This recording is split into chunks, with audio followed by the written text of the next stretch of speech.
Bom, esse aqui é um projeto piloto, é o episódio piloto, é mais um episódio piloto, talvez seja o quinto ou sexto já. E eu queria, nesse primeiro episódio, falar um pouquinho sobre o jogo da seleção brasileira, Brasil e Paraguai, que ocorreu na terça-feira. Eu tô com as notas do SofaScore aqui, eu tava dando uma olhada, e ao mesmo tempo tá tendo Grêmio e Corinthians empatando em 1-1. E quando a gente olha para a escalação, como o Brasil entrou, como se comportou durante o jogo, mais do que a formação, mas como se comportou, e principalmente os jogadores que entraram durante a partida, ali no segundo tempo, se eu não me engano, todos foi, surge alguns questionamentos.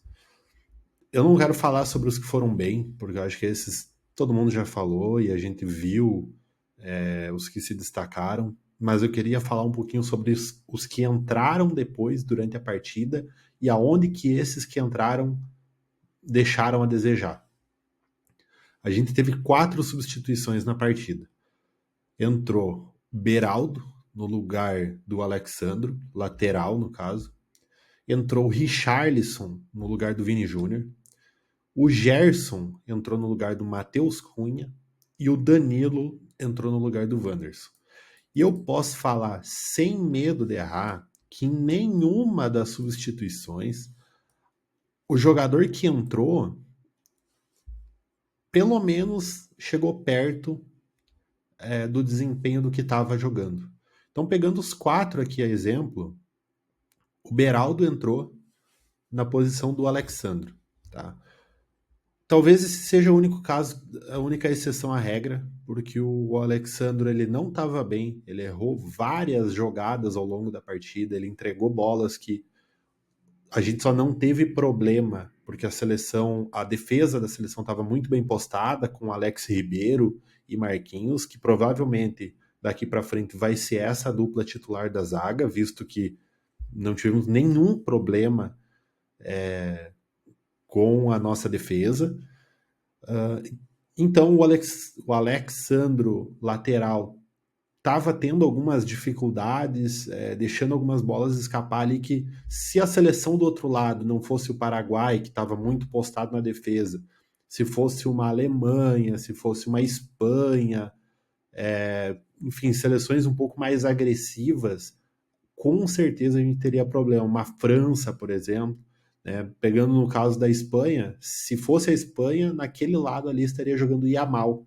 E, cara, o Yamal ele não ia perder as jogadas que os atacantes do Paraguai perderam, ele não ia desperdiçar as chances que os atacantes do Paraguai acabavam desperdiçando, porque eles iam sozinho para frente, eles não tinham cobertura, eles não tinham acompanhamento.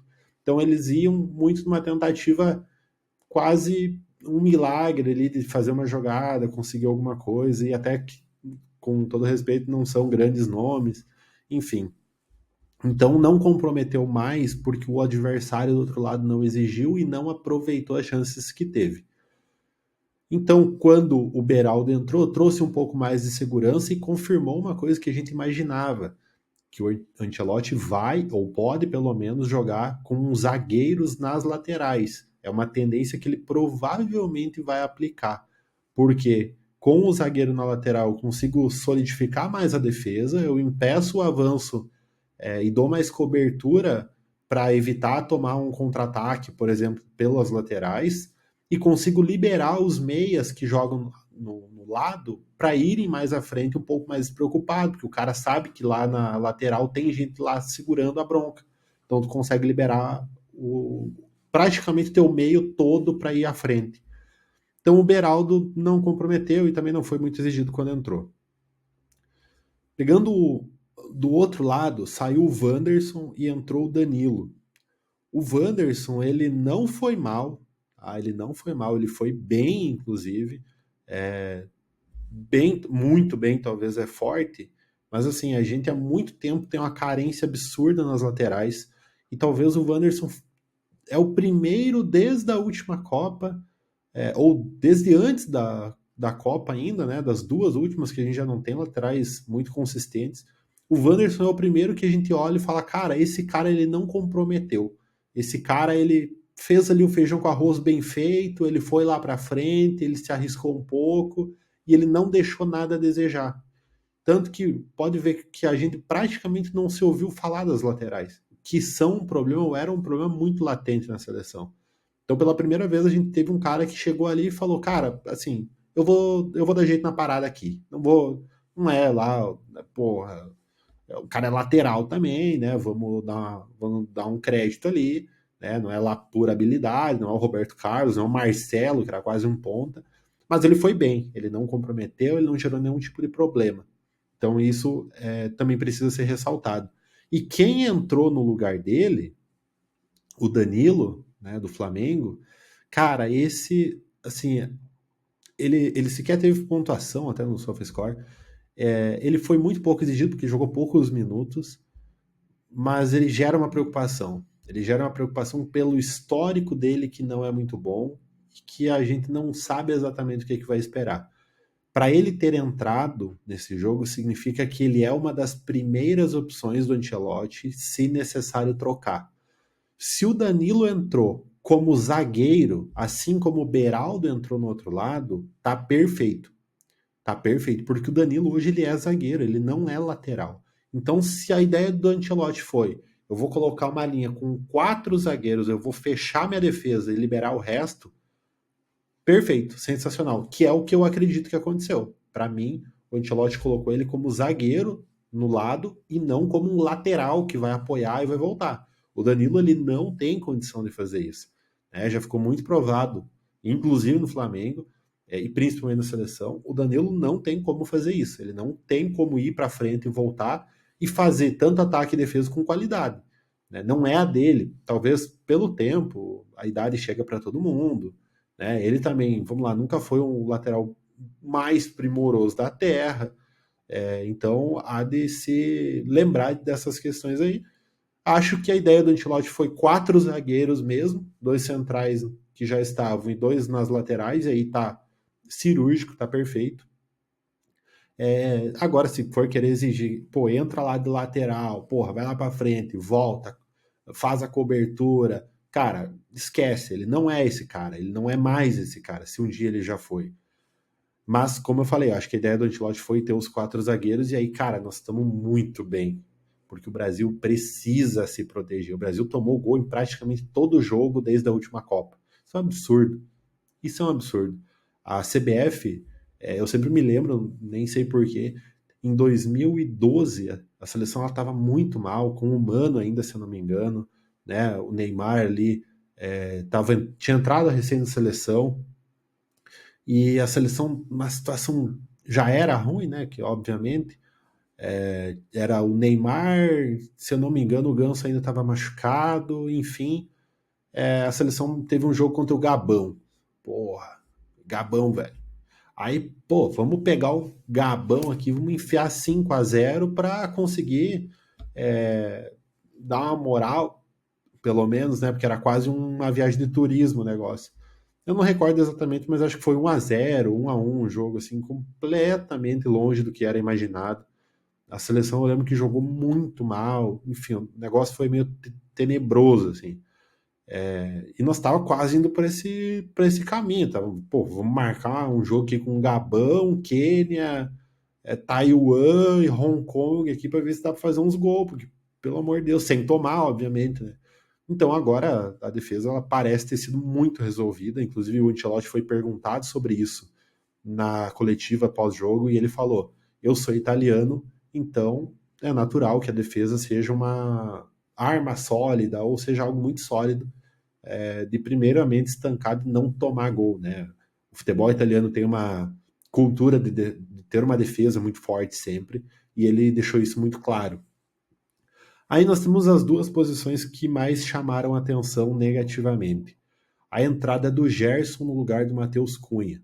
E aí, primeiro quero fazer um adendo sobre o Matheus Cunha. O Matheus Cunha, ele entrou no jogo de titular, que já foi uma surpresa, acho que para todo mundo. Obviamente, né, tinha sido divulgado antes, já que provavelmente ele seria o titular, mas uma surpresa no sentido de que ele não é um centroavante fixo, ele não é um 9 de área, né, ele é um atacante móvel hoje, Há muito tempo ele não tenta mais fazer esse papel de 9 dentro da área, paradão ali, porque não é a dele, e a gente sempre soube que não era. Tanto que ele tentou e foi mal quando tentou fazer isso. E ele entrou como um atacante imóvel e tal. A atuação do Matheus Cunha ela foi muito boa. A atuação geral dele foi muito boa. Ele se moveu, criou jogada, estava em toda a parte do campo. A questão que manchou um pouco o jogo para ele, o Galo ganhando internacional, o que manchou um pouco o jogo do Matheus Cunha foi aquele gol perdido, na cara do gol, assim, quase inacreditável. Né? Se a gente tivesse o troféuzinho lá que vestia a camiseta do Inacreditável Futebol Clube, ele quase ganharia, mas tiraram, não pode mais nem isso. É, então aquilo ali foi uma coisa que deixou um pouco a galera meio preocupada, assim, cara. Tipo, porra, esse é o nosso atacante desse jeito, meio complicado, meio ruim. Tirando aquele lance bizarro ali, ele não pode perder aquele gol de jeito nenhum, a atuação dele coletiva foi excepcional. E ele ganhou muitos pontos numa posição que a gente não sabe ainda quem que é o dono. A gente não sabe se o Neymar vai voltar a jogar decentemente, se vai, talvez tome essa posição, mas como é uma incerteza, ninguém que chega ali consegue se firmar, então acaba ficando muito vago. E o Matheus Cunha saiu para a entrada do Gerson, tá? E aí a gente tem que fazer um comentário aqui da questão pessoal quase do Gerson. O Gerson ele entrou primeiro assim numa marcha lenta, porra, perninha do caramba. O cara não tava com vontade, visivelmente assim, ele não entrou, provavelmente ficou bravo por ter começado no banco, alguma coisa assim. Cara, ele entrou muito lento. Ele era. Eu achei pelo menos uns 60% do Gerson que a gente vê normalmente. Não gostei da atuação dele, mesmo que por pouco tempo. Ele não foi bem, ele não conseguiu. Parece que ele estava em outro ritmo do jogo, ele não tinha entendido o que estava acontecendo. Então não foi legal a entrada dele, por esse motivo da intensidade. Ele entrou, parece que estava 50%. Pô. Ele não entrou no jogo. E aí é muito preocupante o cara entrar desse jeito num jogo que era importante, que por mais que o Brasil tivesse ganhando, tu não pode entrar desligado. E eu tava com a sensação que ele tava assim. O Gerson tem uma condição específica da transferência dele. Né? No momento que eu tô gravando esse vídeo, o Gerson tá numa situação meio estranha ali com o Flamengo, ele quer ir embora, o Flamengo quer mandar ou quer vender ele. E aí o Zenit parece que vai pagar multa, quer pagar multa, mas não pagou ainda. Aí o Gerson já criou um climão ali dentro do Flamengo sobre o salário dele tá abaixo dos outros, mas o contrato dele foi renovado há 2 meses. Então, tipo assim, 2 meses atrás ele concordou que o salário estava bom, agora não tá mais. E vamos lá, né? O salário dos caras, nós estamos falando de jogador do Flamengo, o salário dele não é baixo. Então, convenhamos. Mas aí o Zenit oferece quase 6 milhões por mês para ele, que, pô, é uma puta grana também. Eu não vou ser hipócrita aqui e falar que, porra, o cara tem que jogar pelo amor, ficar no Flamengo, que é muita grana, realmente. Mas é uma decisão complexa porque ele indo para a Rússia, na minha visão, ele vai botar uma pedra na camisa dele da seleção e não vai sair mais. O futebol hoje da Rússia, infelizmente, está isolado, não tem visibilidade nenhuma. Ninguém vai assistir lá para ficar vendo como é que ele está jogando, até porque ele tá jogando vai estar jogando contra os times do próprio país só. Então a base de comparação é muito baixa. Então, para mim, se ele for para a Rússia, ele vai ganhar uma grana federal e vai, ao mesmo tempo, eliminar qualquer chance dele jogar a Copa do ano que vem. É bem simples. Dito isso, eu acho que ele vai ir, tá? Tenho quase certeza que ele vai aceitar, porque é muita grana. É muita grana. Qualquer pessoa que fala que, porra, tem que jogar no amor e tal. Meu irmão, ele ganha, acho que é 1 milhão e meio por mês. Ele vai ir para ganhar 5,5 conto. 5,5 milha. É muita grana. Enfim. Mas na seleção ele não pode entrar dormindo, que foi o que aconteceu. Então o Gerson é o segundo que mais me preocupou. E o principal, o Richarlison. O Richarlison entrou no lugar do Vini Júnior. O Vini Júnior, que ainda não é o do Real Madrid. E talvez ele tenha um problema. falando sobre o Vini especificamente, a gente olha para o Vini, pô, melhor do mundo da FIFA, e espera algo como um Neymar, um futebol mais plástico. E o Vini, ele não é esse cara. Talvez a expectativa que a gente tenha é diferente do que deveria ter. O Vini, ele não é um cara que vai fazer um baita drible e tal. Quando ele fez isso, ele virou meme. Quando ele tentou fazer isso, ele virou meme, porque não é a dele. E a gente, eu pelo menos vejo que muita gente espera isso dele, eu inclusive. Quando a gente olha ponta esquerda vindo para dentro, seleção brasileira é um cara que vai pegar a bola, que vai driblar, que vai para cima, vai tentar. E ele não é esse cara. O Vini é um cara de correria.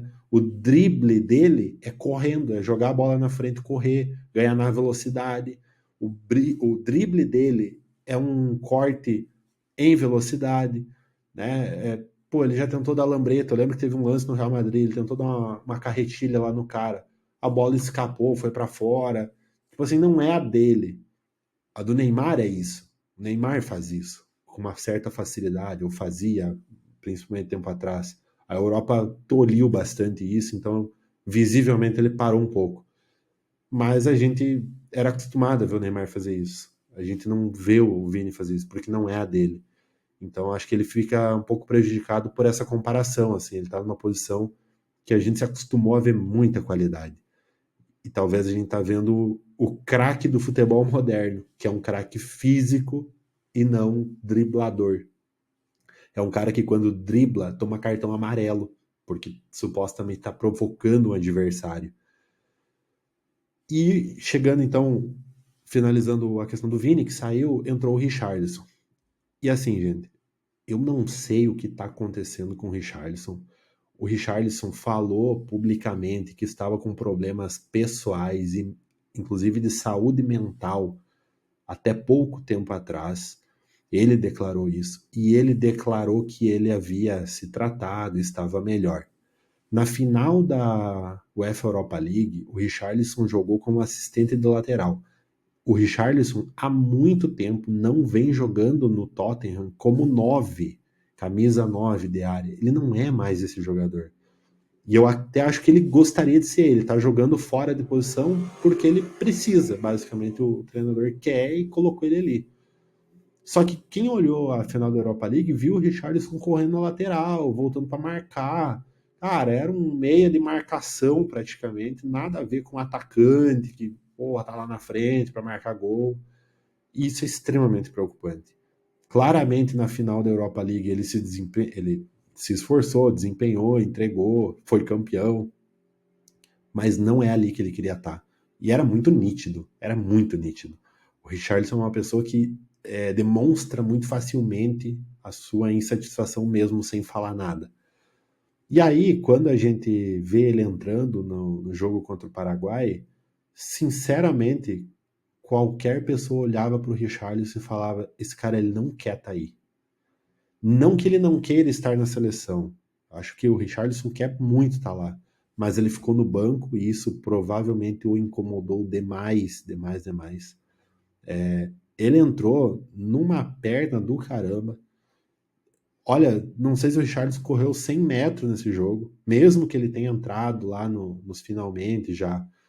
Ele não foi nenhuma jogada para dividir, para ganhar, do jeito que a gente viu o Alex Ribeiro fazendo, Casemiro se atirando na lateral. Cara, aquilo ali é o que a gente espera. É o que o torcedor espera, no mínimo. Quando tu não tem qualidade, quando tu não consegue entregar no drible, na magia, tu tem que entregar na dedicação, no esforço, na garra. O Richarlison entrou de uma forma lamentável no jogo. Ele não fez uma dividida, ele não ganhou de um zagueiro, ele não fez nada. Inclusive, teve um lance que me chamou muita atenção. A bola foi disputada e ela foi em direção à linha do escanteio. Ele não foi atrás da bola. Ele viu que a bola estava indo e largou de mão. Ele falou, cara, eu vou para a área. E se virou e foi. Só que a bola não tinha saído. O jogador do Paraguai correu para tentar salvar, tentar evitar o escanteio. O Richarlison já estava lá na área. Aí eu olhei e falei, cara, o que está acontecendo? Por que o Richarlison abandonou a jogada? Ele tinha que estar lá disputando aquela bola. No mínimo, para garantir que fosse escanteio. Proteger ela, bota o corpo, impede o zagueiro de chegar. ele largou a jogada e foi para a área. E aquilo ali já representa muito. Um cara que não estava com vontade. Ele não estava. Pode ser que ele não estava bem, que ele estava ruim da cabeça. Enfim, aí só ele para conseguir explicar. Mas quando o cara tá numa situação assim, indiferente do motivo, é muito mais nobre ele chegar e falar: eu não tô bem e eu não vou entrar hoje, ou eu prefiro nem ir pro jogo, eu não tô legal, do que ele entrar daquele jeito. Daquele jeito ali, ele entrou demonstrando a insatisfação, demonstrando que ele não estava com vontade, ele não estava. A palavra certa seria ele não estava confortável com aquela situação. E, cara, não pode vestir a camisa da seleção brasileira de futebol sem vontade. Ninguém pode fazer isso. Porque é a seleção brasileira, não é a seleção do Tahiti. Tu tem que respeitar a camisa mais pesada das seleções. Então não pode entrar desse jeito. O Richarlison, eu acho que ele manchou muitas chances das próximas convocações. Ele vai ser convocado porque o Ancelotti trabalhou e gosta dele, confia nele. Mas, sinceramente, ele perdeu uma chance de ouro de mostrar vontade no final do jogo e falar: porra, esse cara tinha que ter entrado no início. Quando o Wesley do Flamengo entrou, ainda com o Dorival, ele entrou e todo mundo falou: cara, esse cara tem que vir, pô. O cara entrou comendo a grama. Esse cara tem que estar aí. Ele não tava, não foi pro jogo agora, enfim, não foi convocado, na verdade. E aí é uma outra questão. Mas quando era isso, quando o Richarlison entrou, era isso que a gente esperava dele. O Richarlison tinha que entrar e falar: porra, eu vou comer grama aqui para ganhar toda dividida para mostrar para essa galera que eu tinha que ter entrado no início, que era eu o cara para ter começado o jogo. Se esse foi o problema dele. Então, enfim, eu não sei exatamente se teve alguma outra situação, mas me pareceu muito que foi isso. Né? Ele ficou muito chateado de ter começado no banco, entrado faltando 6, 7 minutos para acabar o jogo. Até foi um pouco mais ali agora que foi 12 minutos para o final do jogo, mais os acréscimos. Então, enfim, ele poderia ter demonstrado um pouco mais. Acho que com pouco tempo de jogo assim até o final da partida e com o jogo praticamente decidido, era muito mais sobre o que o Richarlison ia entregar, sobre o que o Richarlison ia demonstrar, do que o jogo em si para ele. Ele não precisava fazer gol, ele não precisava mudar o jogo, ele precisava mostrar que ele queria estar ali. Eu acho que isso ele, infelizmente, não conseguiu demonstrar mais.